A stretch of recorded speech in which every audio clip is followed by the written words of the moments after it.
We see what you're writing. So if you want to let us know if your dog is there with you, what's their name? Let us know your dog's name, what kind of dog that they are, and everybody will be able to see that as well. So he's 6 months old. He doesn't want to look at the camera right now. He's pooped. He's tired. So I'll just do one of those Lion King things where we're like, oh, Savannah,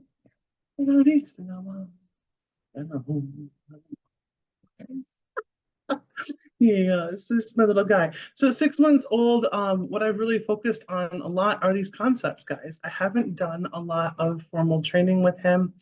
Um, oh, fostering a teddy. They have a teddy. We have Pomeranians with them.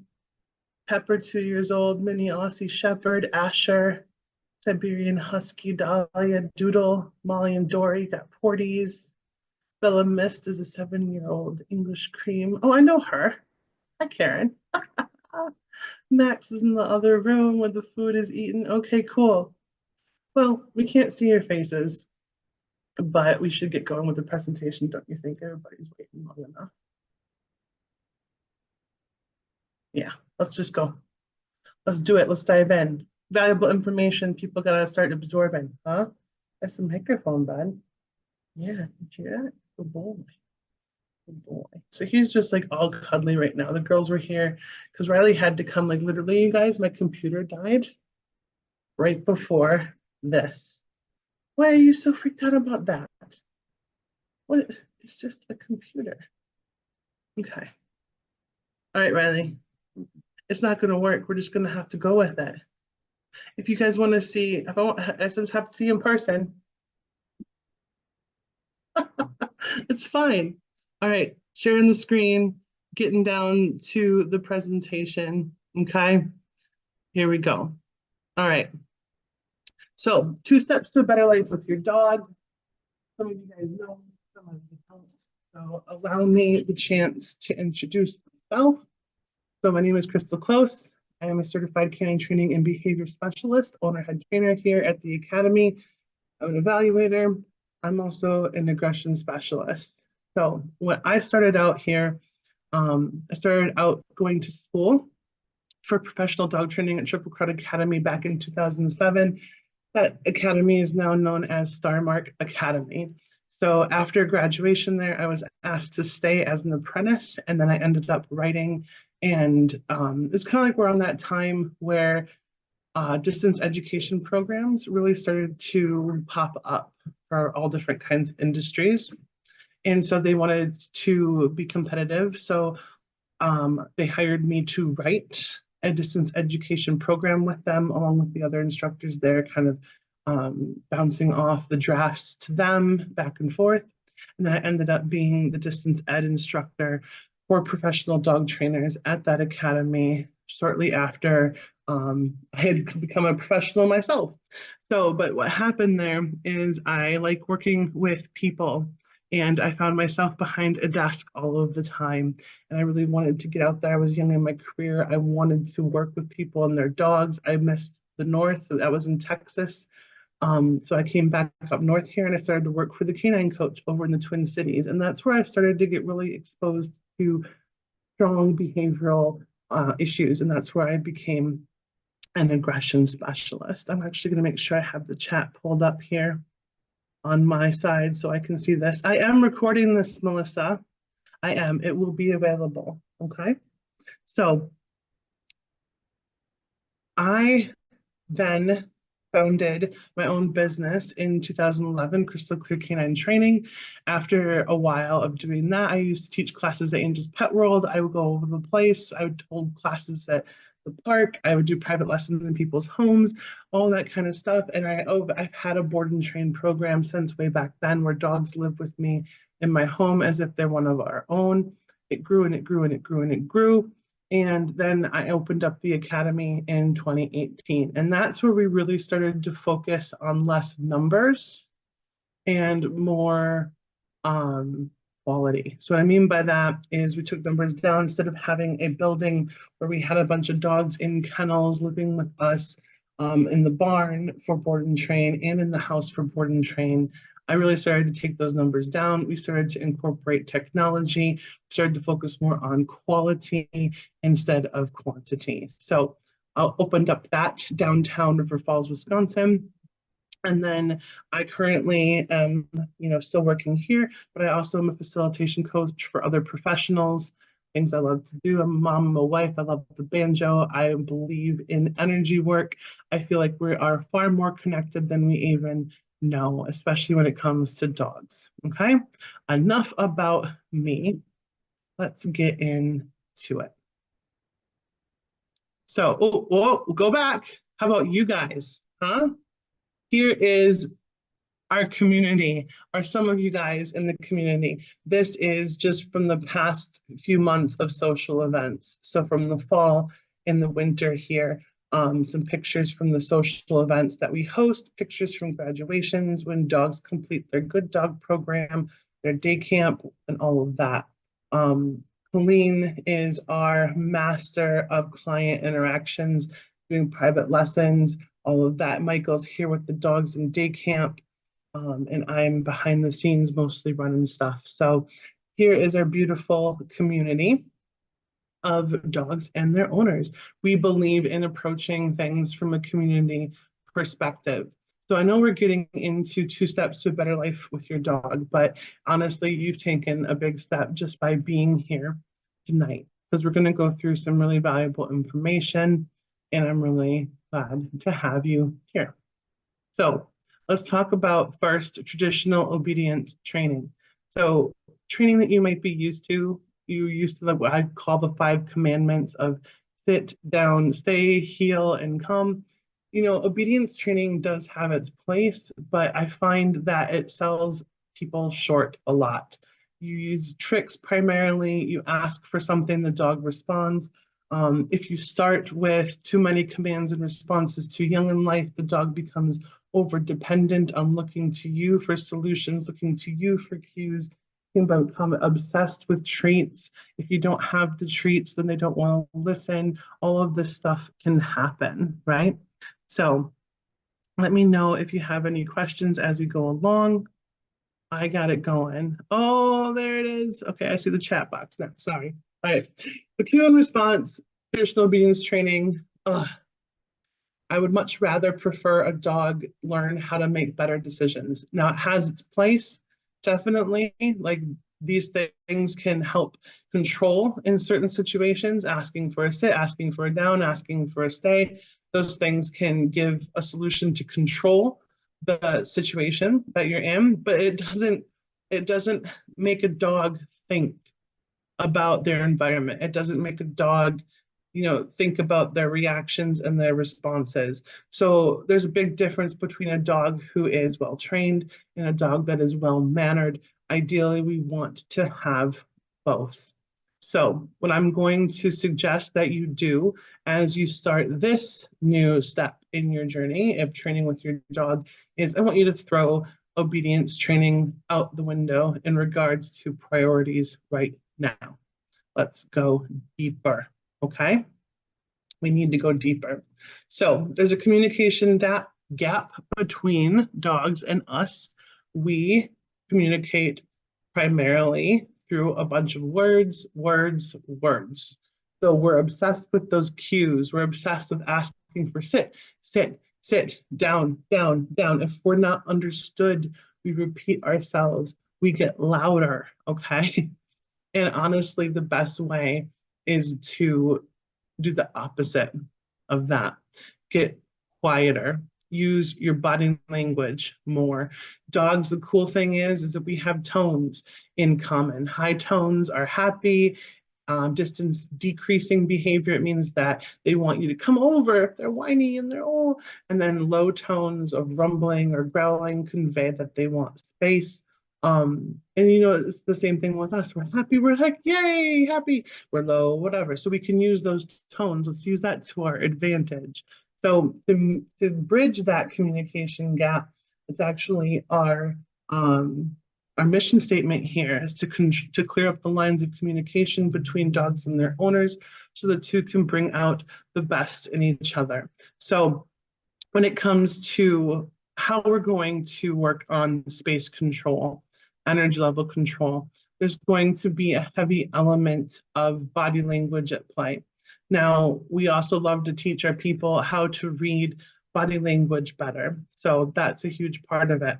But know that that gap exists and we want to bridge that gap and we want to get through it. So we talked about space control because any resource imaginable is contained within space. So obviously, we need money.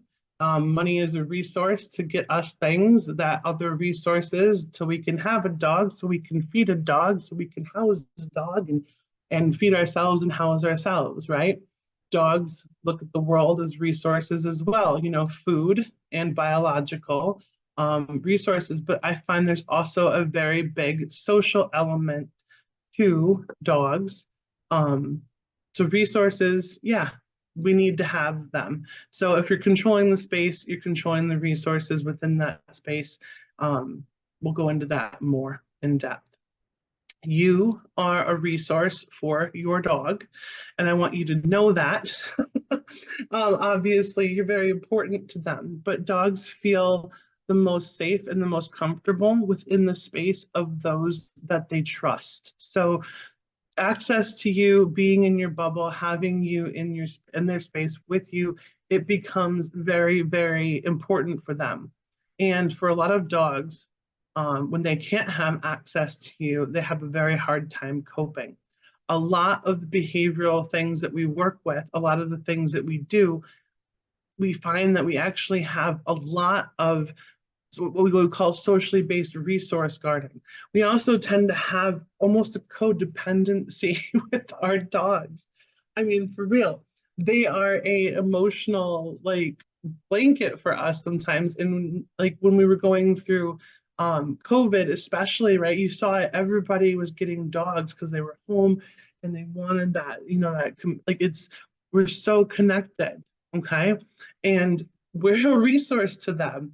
They're a resource to us in regards to stress relief and all these different things.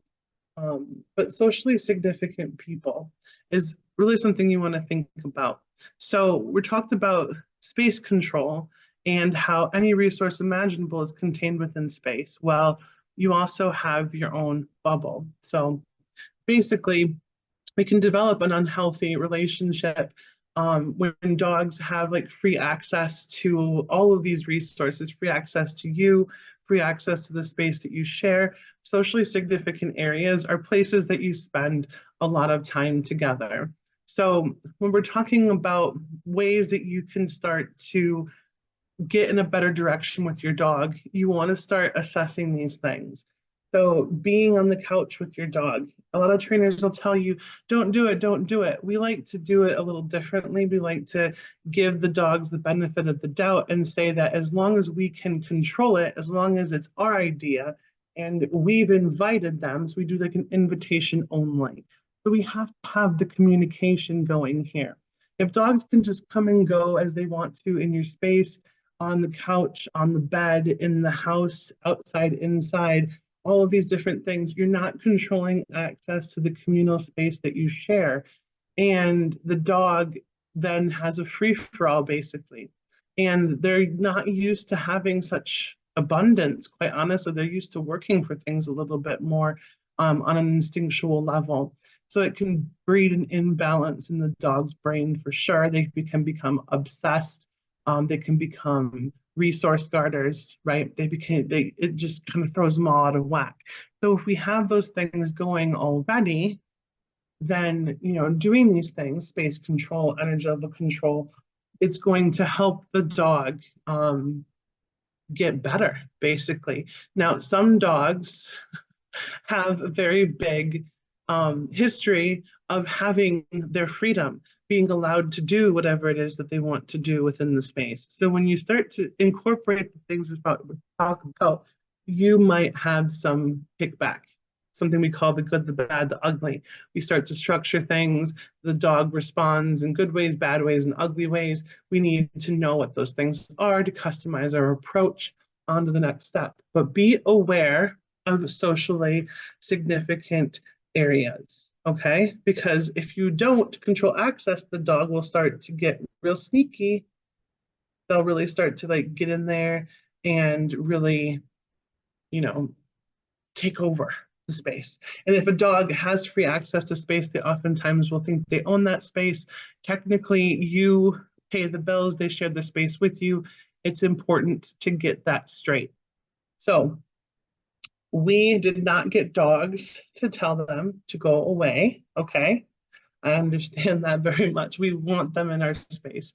We have them in our space. We have them next to us. We take them all the places we can possibly take them, that they will, behave. If you want to take them in more spaces, then, we got to work on the training. But we didn't get a dog to tell them to get out of our space and not share the space with us. We want to have them in our space. So no dog is used to 100% of the time allowing anybody in its space all of the time. So when we're just like this open arm, welcome, always allowed in our space, always, always, always, and we don't balance it with moments of being aloof and saying, not right now, then it can become very unbalanced, right? So we need to be aware of this aspect. When we talk about vital space, this is where I'm going to get into more of the how can we do things, okay? You have a vital space, which is your personal bubble, and your dog has their personal bubble, okay? You have the right to control access to your personal bubble, and so do they. So we need to be aware of this personal bubble. You want to be your dog's advocate so that you're not just allowing anybody to come up to your dog all of the time, do whatever they want to your dog, even if they're really good with dogs. You don't want dogs running up to your dog all the time and being rude to their personal bubble, because then your dog is going to decide what they're going to do about, that invasion of their personal space. And if you leave it up to the dog, they're not going to make the best decisions sometimes. So be aware that this vital space exists for you and it exists for your dog. So what does that mean? We need to assess the situation. Okay, so basically we're not there yet. We need to assess our vital space, but we want to keep them in our space when we invite them in our space. Cool. When we ask them to leave our space, we want them to respect and take that and go with it. So know about the vital space. It's important. Then there's the communal space, the space that we share everyday life with our dog. So communal space is, anywhere, the house, basically. And we need to take steps to control that communal space with the dog. Because again, if they have free reign, they can think they own the space. It is not a good situation, okay? So communal space is also, we want to think of ways to control space. So how do you control communal space? We're going to talk about tethering in a little bit, but there's also, crating. If your dog is not good with crating, there are crate games we can provide you with, all that different stuff. But communal space is the space that we share everyday life. Cool. The first step, what we're going to do is we're going to do what's called a vital space assessment. So what this is how many times do you find yourself with your hand on your dog or petting your dog and you didn't even realize that you were doing it, okay? Right now would be a really good time too in the chat. If you feel like that's you, you can put an emoji, you can ask any questions about vital space if you want to during this time. But basically the vital space assessment is how often do you find yourself just petting your dog, okay? And your dog is likely very pushy sometimes when it comes to affection. We call that attention-seeking behavior. If you have a notebook and a paper and a pen, I suggest you get it out, because the vital space assessment has multiple parts to it. So one of the first things that I will suggest when it comes to claiming your vital space and showing your dog, I control access to me. I control who comes in my space and I control the energy level within my space. Okay. So one of those things is to avoid all affection on demand. Okay. So if you want to start to turn the tables, you want your dog to respect your space more. If your dog is socially rude, where they want to jump and act crazy, okay? The first step in a vital space assessment is to avoid affection on demand. Now, what that means is when your dog is like, love me, pet me, nudge, nudge, bark, bark, your response is no, go away. Not right now. No, thank you. You could put your hands up. Leading with your palms is important versus your fingers, because if you think about it, since they were little puppies, we've been reaching for them with our fingertips. You want to push your space. You want to put your palms first, hands up, say nope. And the best thing to do at that point also is to be completely still and silent and wait for the dog to process and think. Oftentimes, when we're going back to that communication gap, okay, the best way to convey seriousness to a dog is to become still and silent and let your dog think and let them process what's going to happen. So you see dogs play all the time, right? They play, they freeze, they play, they freeze. That freeze moment is a moment to analyze, what are you going to do? What am I going to do? How do we move forward from here? And since we're people, we're always talking. We're like, yap, yap, yap, trying to control our dog. Sit down, no, stay, blah, blah, blah, stop. Just stop. Be still, be silent, be quiet. Look at your dog, put your hands up, say no, block with your space. Use your body language. Show them, I don't want you right now. And just look at them. And they're going to respond in different ways. They're going to be like, what? Excuse me. Right? But like lip licking, yawning, those are signs of stress that say something's not right here, right? So that first step is to, instead of just welcoming the affection all the time, responding when they request the affection by saying, go away. It's a big power move and it makes the dog go, what in the world? Okay. And you're going to feel like a little bit of a jerk when you first start to do it, but that's fine. That's fine. Again, I know you didn't get dogs to tell them to go away, but the more affectionate they are, the more time they spend with you, the more you need to balance it with moments of aloofness. And Mary has a question. Is jumping up to greet you an example of demanding attention? Well, yeah, it's definitely like greeting behavior is just wild, right? With dogs like greeting, happy, gay, jump, jump. Also like putting their, licking our faces. It goes back to when they were puppies and mom would come back with food, right? From the hunt or whatever it would be. But like, oh, feed me, mom, feed me, lick, lick, lick, lick, lick, lick, jump, jump, jump. Oh, hey, hey, hey, right? So jumping is an example of demanding attention for sure. It's a very, a very strong affection request, right? So when it comes to your vital space there, what you would want to do is put your hands up, say no, and actually step forward into them. You don't want to kick them. You don't want to knee them. You want to put your foot out first and then try to place your hip over your foot so that you're actually leading with your body, okay? So think about a dog's center of gravity being underneath their front feet where they put most of their weight. Putting your foot there and then taking your hip over your foot, keeping your legs straight is just kind of taking your space. Imagine if I put my foot between your feet and then I replaced your hips with mine. It would feel very strange. I'd be standing right where you were, but I would have taken your space. So when they're jumping on you to assert your space, you don't want to kick, you don't want to knee, you don't want to push, you don't want to ignore and be a welcome mat either. You want to step in, you want to claim that space and say, no, I'm going to push my space forward. I don't like this. And if they can't handle it, we'll talk about what to do about that. You can remove them from the situation. We can do calm, settle touch, creepy touch, whatever it is.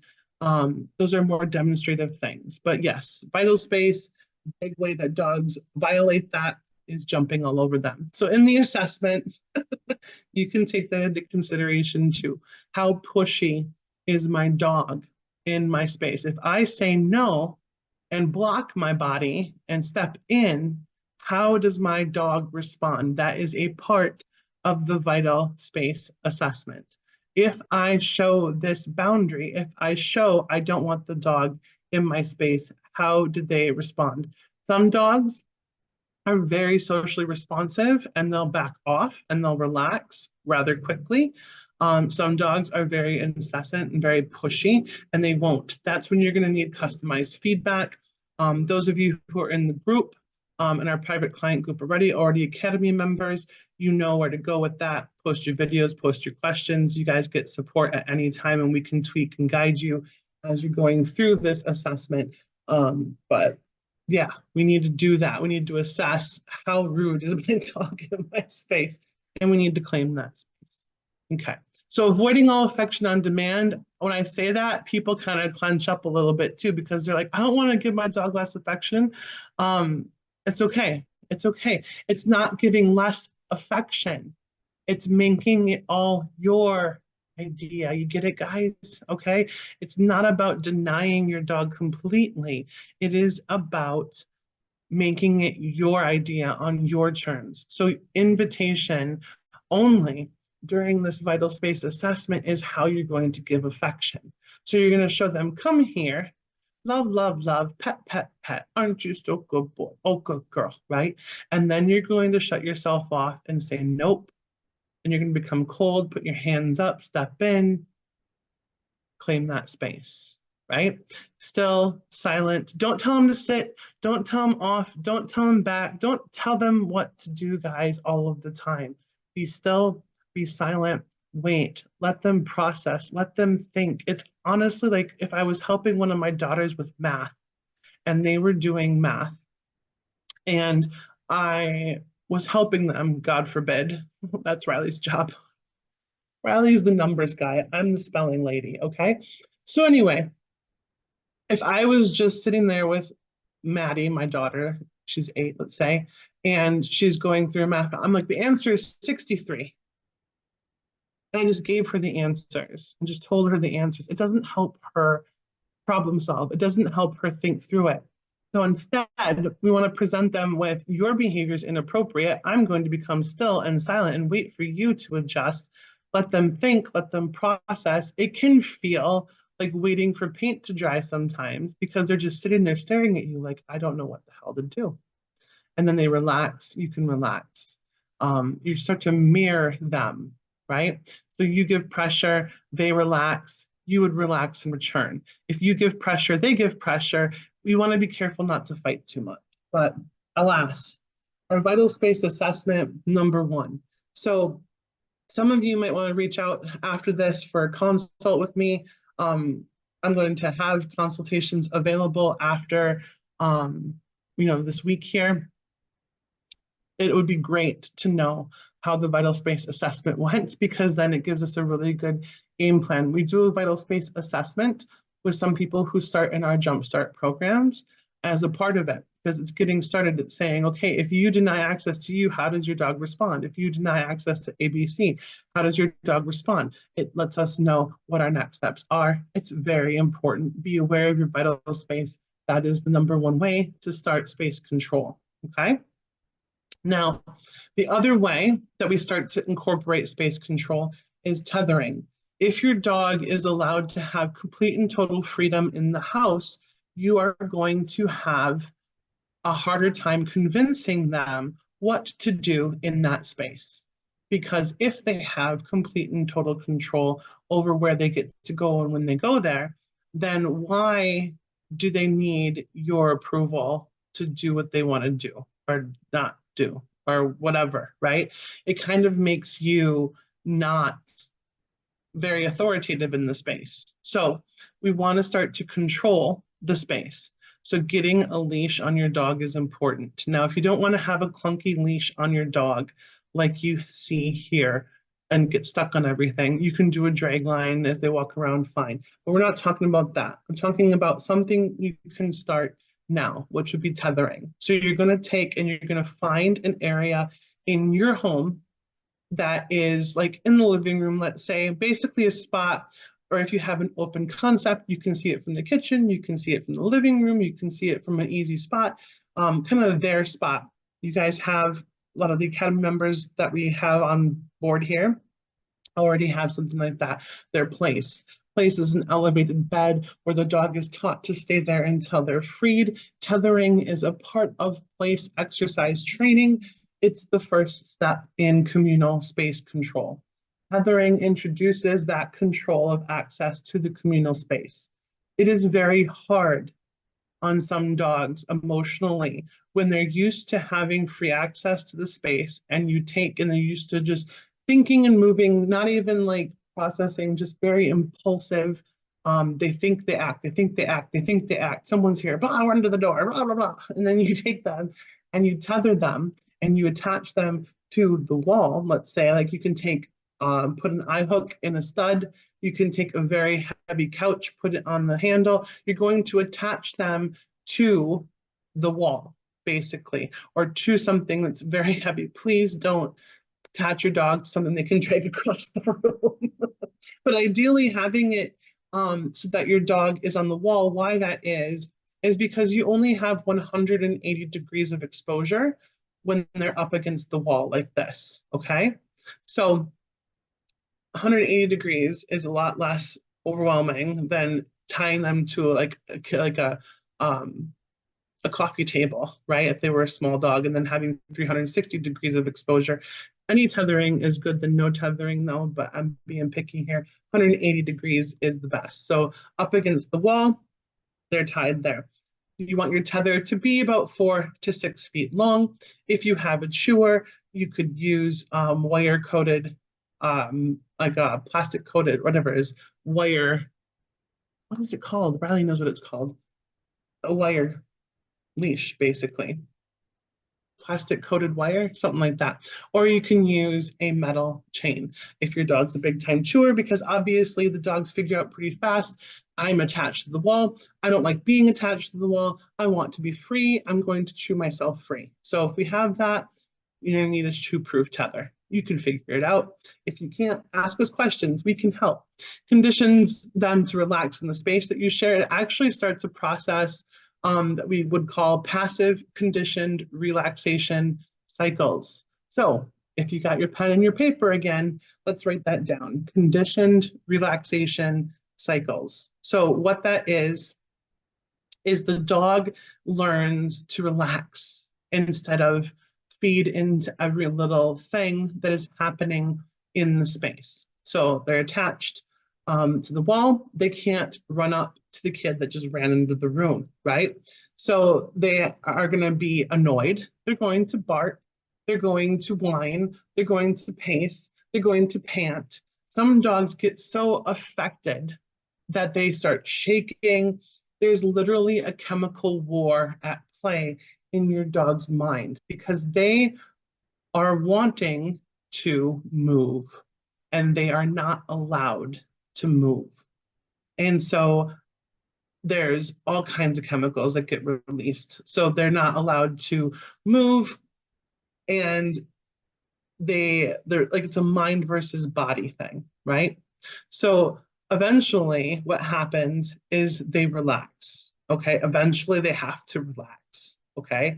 And after that period of being so stressed out, when they relax, it feels good. And their brain goes, ah, yes, better chemicals.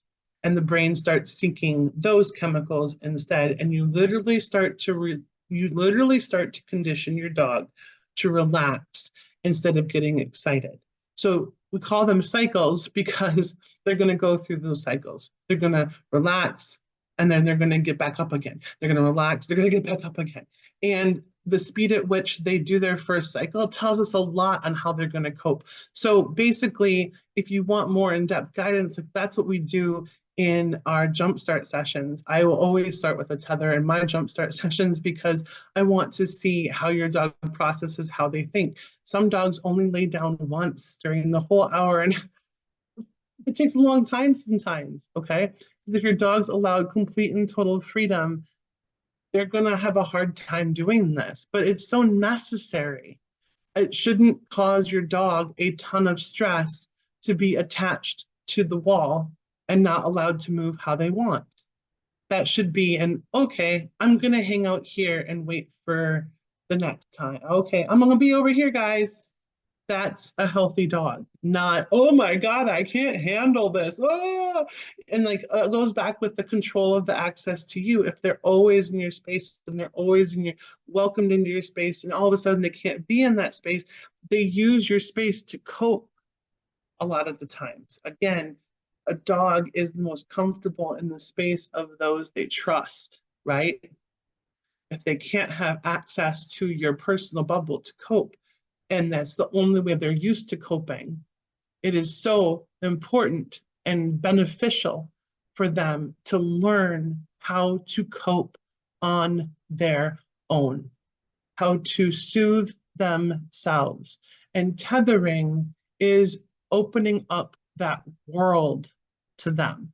We also go into a branch of training called perception modification. Write that down. If you want to do a YouTube search on perception modification, you'll come across a bunch of stuff and things. Or if you're in the academy, we have a perception modification course. We will hook you up if you don't have it already. It goes into the nitty gritty and the hows and the whys. But tethering is so valuable. And I have a question here that I haven't answered. So let me get to that. Jan asks, my dog follows me everywhere. I have a gate in the hallway, and when I go through it, he barks because he can't see me. I do give him quiet time in his crate, and he's now good with that. But other than that, he wants to see me. Yeah. Yep. Very normal. Yeah, that's very normal. When they follow you everywhere, they can't see you. It's frustrating. So having something like this, like barrier frustration is a thing that exists. And so when a dog is behind a gate, behind a window, behind a fence, and they can see things that are happening beyond that, it's very frustrating because they can't go and explore, they can't go check it out, but they really, really want to. So the barriers can actually really frustrate them. Now, of course, a leash is a barrier as well, right? But going through this conditioned relaxation cycles teaches them when I want to go, when I want something, when I want to react, when I want to bark, when I want the answers to relax, the answers to relax, the answers to relax. I'm going to relax instead. Relaxing is so much better. So tethering is a great place to start, Jan. Also, behavioral downs would be an excellent place to start as well. This is just conditioning the dog. When I want to freak out, I should relax instead. Basically, conditioned relaxation is what you need to start, Jan. Okay? All right. Let's go to the next thing. Energy level control. So I think we covered space control in an introductory way adequately. Now I'm going to start talking about energy level control within the space. Okay? So why? Because if you don't control the energy level in the space, who's going to, right? So a lot of people have a hard time with a dog barking all of the time, right? With somebody like it's calm, it's relaxed, there's a knock at the door, there's a doorbell, whoa, energy level goes through the roof, right? You need to be able to address your dog and calm them down. So leaders control access to the space, and leaders control the energy level within that space. So if anybody has any experience with a dog freaking out all of a sudden, sometimes it can be when you have guests over, we have, being an aggression specialist, I've seen a lot of dogs that when there's guests over, somebody just sneezes and the dog goes off, right? So it can become so intense that any little sound, any little movement, anything sets your dog off, and you're completely incapable of getting control sometimes because it's a constant thing, and it's just snowballed to the point where you just can't seem to get a handle on it, right? So how can we start with those things? We're going to give you some tips on that here. So basically, you want to keep the peace. So you are your dog's owner. You have an idea of what feels good for you in regards to what you will and will not accept when your dog is barking, right? Or whining or acting crazy. You want to decide this is whatever this is the energy level that I expect. And anything above that, I'm going to address my dog and bring them back down to where I am. Okay. So again, let's fight the urges of the communication gap to tell our dogs, quiet, sit down, stay, blah, blah, blah, blah, because we just end up sounding like the teacher on the Charlie Brown cartoons, right? Or we're just like, wow, wow, wow, wow, wow. Like I had a sound effect board here, but it's not going to work. Where does it? Hold on. Oh, hold on. This is what you start to sound like.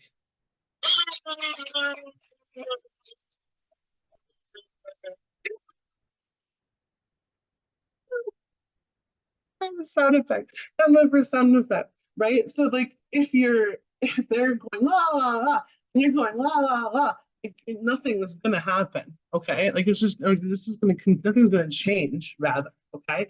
So they go to level 8, you're gonna stay chill and you're gonna bring them down to where you are. So how can you do that? Well, something called settle would be a really good way to start. So basically, how you can start this is if your dog barks when you don't want them to bark. Now, okay, if your dog has a bite history, we need to be talking to you before we give you advice. All right, so if you're on here and you have a dog that has an aggression issue and they have a bite history, I'm telling you right now, don't take this advice. Okay, I need to give you different advice. That's an ethical thing for me. I don't give advice to dogs with aggression before I have met them in person. So be aware, okay? There's something called redirection, where a dog can redirect their frustration onto somebody, and we don't want that, okay? So not for you guys, but the guys that don't have that, here we go. If your dog barks or they get excited or they whatever, when you don't want them to, you can say no, and you can take their collar in your hand very quickly. You want to come in quick, like quick grab of the collar, but calm. And you don't want to be like all up in their face like you're a bad dog. You want to kind of look down your nose at them like, how dare you? And you're just going to hold the collar with your hand, okay? Flip your fingers in between the collar and the neck and then hold. And you're going to be still and silent. And your dog's going to respond how they're going to respond. Some dogs are going to freak out. Some dogs are going to calm down. But all of a sudden, you want to be still, silent, creepy. We used to call it creepy touch. You just want to hold the dog. And if you have a dog with you right now, go ahead and all of a sudden just hold their collar and stare at them and not tell them anything and watch them go, what in the world are you doing? Okay. I have a question here that I'm going to answer right after this. I'm going to give you guys a scenario. Okay. We're at a party and I'm the hostess and we're all there, we're hanging out. It's my job to control the energy level and make sure everybody has a good time. Let's say you told a joke that was hugely inappropriate and it made all of my guests go, oh my God. And I turned to you and I put my hand on your shoulder and I stared at you. Now everybody's looking at you and it's really awkward. Okay. And then you go, but and I add more pressure on your shoulder and I'm staring at you.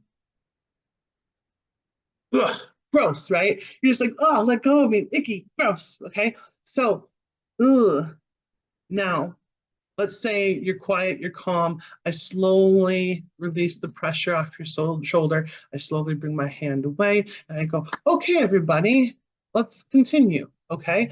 That would be such an awkward situation. And if you hung around at my party after that, I'd definitely be in your head to the point where if later on that night, you're like, or even then, if you're like, Crystal, I'm sorry. And I was just like, no, I don't want to talk to you. I don't want you in my space. And now I was like, denying interaction with you. Oh my gosh, socially exiled, right? Just crawl into a corner and turn the lights off, you're done, right? So gross. Now, dogs will feel the same kind of feelings in regards to not so dramatic, but they're going to feel that, oh, did I do that kind of feeling? And in that scenario, too, later on in the night, if you stuck around at my party because you weren't so embarrassed, you just ran away, um, and if you thought about telling another joke, you're going to look around the room. You're going to look around the room. Now you have social consequences, okay? And you're looking around the room and you're going, who was here that heard that bad joke? Maybe I shouldn't tell a joke. Where's Crystal? Crystal's very sensitive about what I have to say, right? I'm in your head where I was not before. And now I have social leverage, guys. That's the key, okay? To keeping the peace is to get yourself some social leverage. All right, I got a question. Jennifer asks, Pepper has door guest overreactive excitement, loves company after they are in, and she finally settles, but with the typical Aussie anxiety fear. She barks loudly whenever someone comes up the driveway or to the door. Okay, let me break this down. So first of all, we want to address Pepper's excitement. Definitely the relaxation cycles are going to be huge. Working on tethering when things aren't crazy, Jennifer, is going to help with those conditioned relaxation cycles. You want to practice these things under low distraction first. I would also want to do behavioral downs with you. You can look up behavioral downs if you don't have access to stuff. So first of all, we need to start thinking about that, okay? She loves the company after they are in and she settles, but she has anxiety. Okay, so she needs a job to do within the space. So if we're going to tell a dog you can't do this and you can't do that, we need to tell them what they can do. So what I would definitely suggest is giving her a safe zone. The tethering zone would be that for her, but going a step further and teaching place would be hugely beneficial, Jennifer. So place is an exercise, we call it their Zen mat. So let's talk about that. It's keeping the peace here, it goes along with it. Keeping the peace in the Zen mat / place bed, okay? Let's say you're sitting on the side of the road and you're watching these cars pass by, and every car is a thought, an anxiety, a concern. And you get out and you start chasing this car, and and then there's a yellow car, and you're chasing that car, and right? It's kind of what's happening to Pepper. People are there, cars are moving, she's chasing, she's speeding in, it's very impulsive. It's not good feeling. It feeds the anxiety, right? So we want to teach her to sit on the sidelines and watch the game more instead of playing in the game. So now we want to teach her stay on the place bed, okay, or be tethered over here. We use tethering with place, but I would prefer you go further and teach her place because Aussies are so smart. She needs to have that deeper level of understanding. Elevated beds are where it's at for many different reasons, okay? But elevated bed teaches them to stay up on that until they're freed. Now she can sit there and she can watch the car go by and not feed into it and be like, oh, that was interesting. And then there it goes. Now she can watch this go by and, oh, okay. But she's not feeding into it. You're stopping the cycle, Jennifer. So place. She needs a job to do when people come in. And then also you need to be her advocate. If she can't handle it, remove her from the space. If she can't be removed from the space because she has anxiety, then we got all kinds of stuff we got to work on, Jennifer, and we need to go. You need to start working on those things. So those are my answers for first steps, at least, okay? You're welcome, Jennifer. All right, so here we go. This is the big one, okay? This is it, guys. Access denied. If your dog can't handle the energy level expectations that you have in mind within that space that you're sharing, whether it's your personal bubble or it's your communal space, then they lose access to that space. Don't let those big eyes get you. You're not an asshole for claiming space, okay? Look at those eyes there. Imagine the heartbreak. Get over it. They're not really heartbroken. We have social leverage and we're showing them, hey, I control access to the space. I control the energy level in the space. If you can't handle that, then you need to go and you need to adjust and then you can come back and we can try it again later, okay? So if you ever get frustrated, you ever get overwhelmed, remove the dog from the situation. You need to have a place where they can go to decompress, a crate, a safe room, whatever it is out there, okay? If you can't handle or like with like let's say they have freedom, okay, in the space and you're moving around and they just won't stop jumping on you, okay? Obviously they can't handle the energy level that you have in mind in your personal bubble. So what is the solution? They don't get to come up to your space anymore. How can you do that? Well, you can set them up for success by tethering them for a while instead. If you're going to jump on me, then you're going to get tethered. And you can start to do if then statements, which is something that we do in perception modification. But it's really how we bring things full circle. Okay. This is how you get social leverage. Put Teddy on the screen, show those eyes. He's sleeping. We're about to end this part anyway. But yeah, cue the Sarah McLachlan music, right? Like, it's fine, guys, really, okay? We're there. We can support you. All right. So thank you guys for joining the 2 Steps to a Better Life with Your Dog. I'm sorry that we had a rough start there, but we're right at an hour's time right now. So I'm going to, I wish I could show you guys' faces. I am so upset. I think it's because it's a webinar instead of a normal meeting. I would love to see your dogs. I would love to see everybody who's here in person, but we just couldn't figure it out. I don't know why, but stay tuned to the next things because those are going to be better in the future. The more we do these, I'll be doing one of these a month on average in the future. So make sure that you stay tuned. I'm going to stop the share here. Okay, there we go. Hi, it's me. So I want to make sure I didn't miss anything, but you guys are free to go if you want to start to plop out. Plop out. Plop. I appreciate you guys being on here. Oh, good. Thank you. We're seeing comments now. All right. You guys are so welcome. It's my pleasure. Thank you for attending. Gonna give it a try. You're very welcome. Oh, Mary, thank you, thank you, thank you back, everybody. Awesome. Okay. If you have any questions, you guys know how to reach us. I would wake Teddy up, but he's asleep and he's so cute. Now I gotta go home. Okay. So thank you for attending. I will be available for consultations. I open up a consult week here next week. I'll have a very open schedule. So if you want to get on the phone with me and get some personalized recommendations, please reach out. Don't hesitate. Say I was on the webinar and I want to talk to Crystal. Usually we have like a set process. A lot of people who reach out initially talk to Michael and then maybe Colleen. And then I don't do them as often, but I will be opening up a week of consults next week. So if you want to talk to me directly and get my feedback on a plan of action for you, just reach out and we'll get it on the calendar. Say I was in the webinar. I want to consult with Crystal. Okie dokie, easy peasy. And then I would also want to know so I can send you access to our portal. So before our call even, I would send you access to our portal, which is a vast library of our combined knowledge. Colleen has done a beautiful job designing a lot of that. And so I would actually give you access to the portal ahead of time, give you some stuff to start working on immediately. And then if you decide to go forward from there and you get into the academy, the group would open up to you, the private client group where you can ask questions whenever you want to.